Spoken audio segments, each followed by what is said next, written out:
Do they have any scraps or anything for the chickens? Oh, yeah.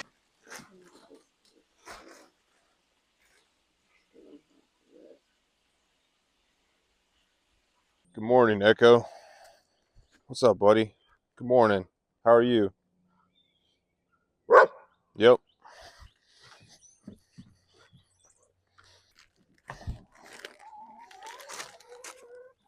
Good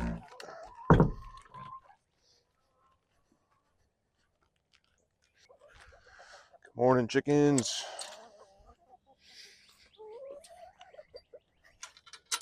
Hey. We got one escapee.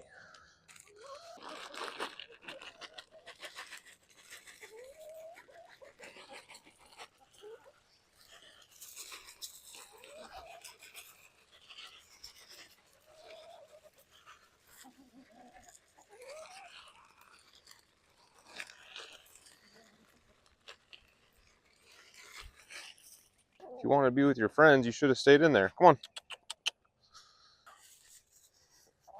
Yep, that way, that way, that way. Up and around, up and around. Oh, you just missed it. No. Come on, chicken. Yep, going that way. Oh, okay. All right. That's okay. Guess she wanted to be pet, so made that happen. Now we'll just bring her back in ourselves. There you go.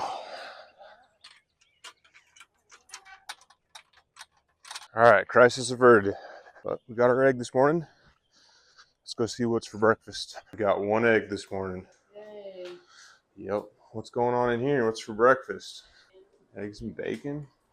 You mean home-raised pork that we raised last year? Yes. Do you want cream cheese or butter? Let's do butter this morning. Okay. We're changing it up. Usually I do cream cheese. How would you rate our home-raised bacon compared to store-bought bacon? It's definitely better. It's like the fat is more melts in your mouth. Okay. Yeah. But it does need a little salt. Yeah, they didn't season it at the butcher, did they? No, not seasoned. Oh wow. And what do we got over here? Homemade applesauce. Is it good?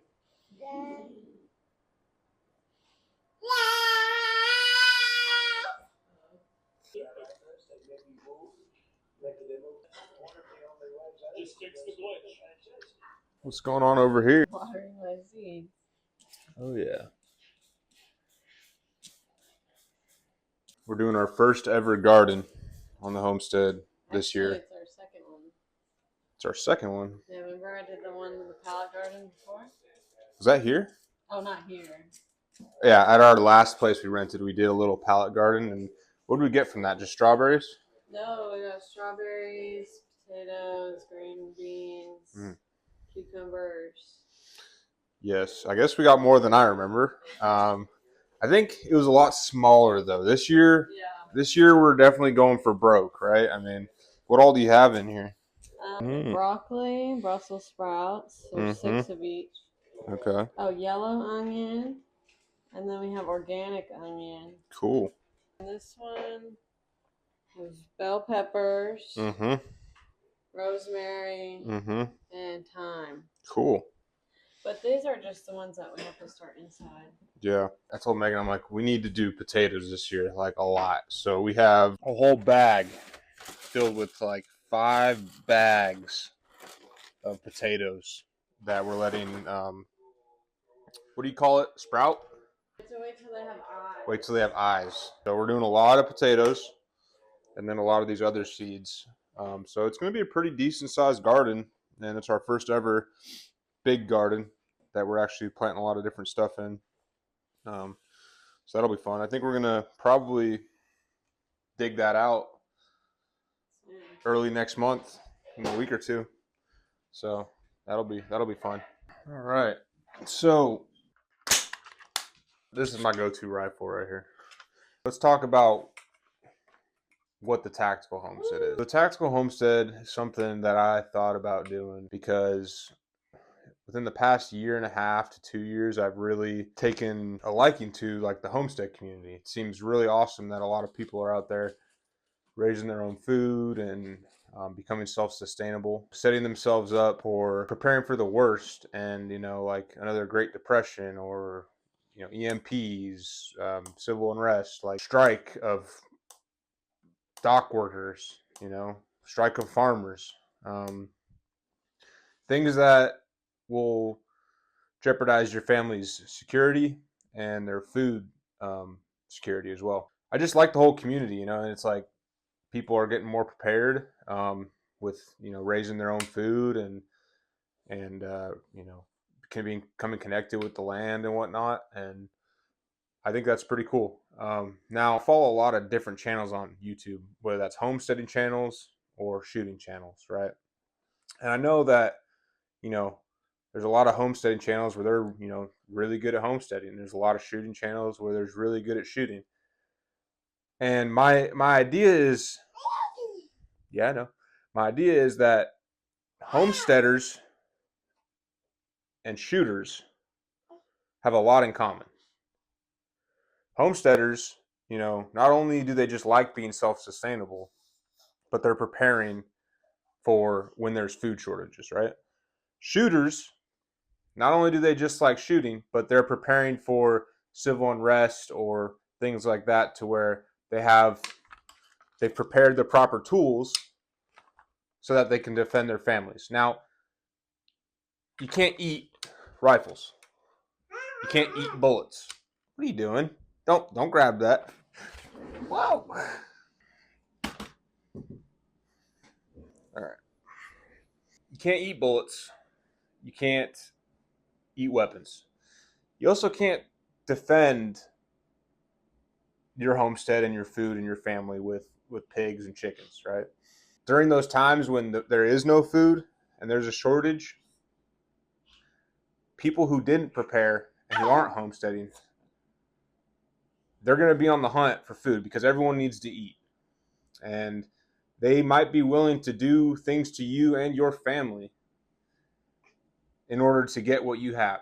And likewise, if you're a Second Amendment prepper and all you like to shoot guns and prepare for the Civil War, whatever it may be, the second food stops coming to the grocery store, sure, you got these guns, and unless you're willing to go and take what other people have, which I'm not prepared to do, I'd rather prepare my own instead of taking from others, while also preparing enough to be able to share with others. Regardless, you need to be able to prep your own food as well. In my head, I'm picturing like Joel Salatin mixed with like Dirty Civilian, or like Joel Salatin mixed with like Garantham, right? Like homesteading content and shooting content combined into one in order to, bring those communities together and learn about both, so I can be a well-rounded prepper, homesteader, whatever you want to call it. That's the goal.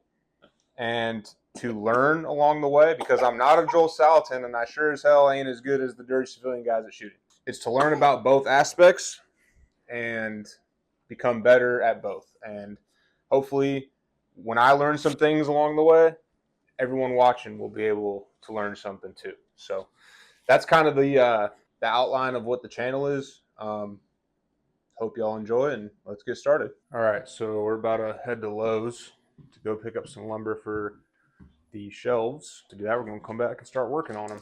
And we might go look at some used trucks too while we're out, because we don't have a truck on the homestead yet. In order to go pick up things like lumber, I have to drag my whole trailer with me, which is, kind of annoying, but it's what we got to do for now. So see y'all when we get back.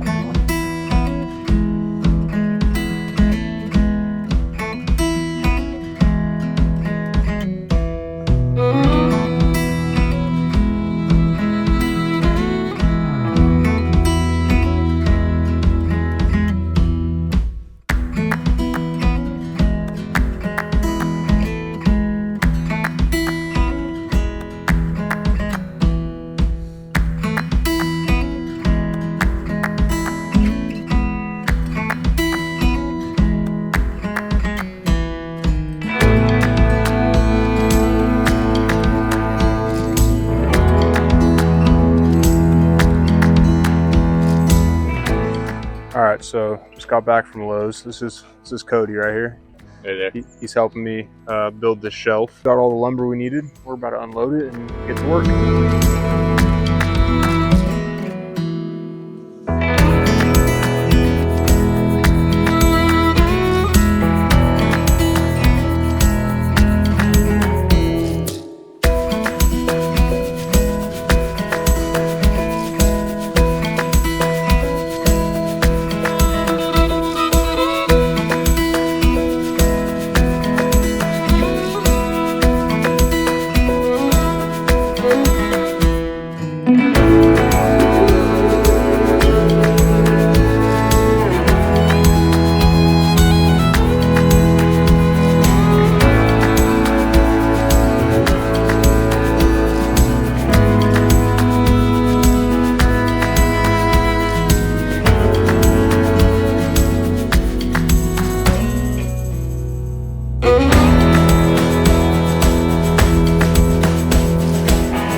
We just wrapped up the shelf build.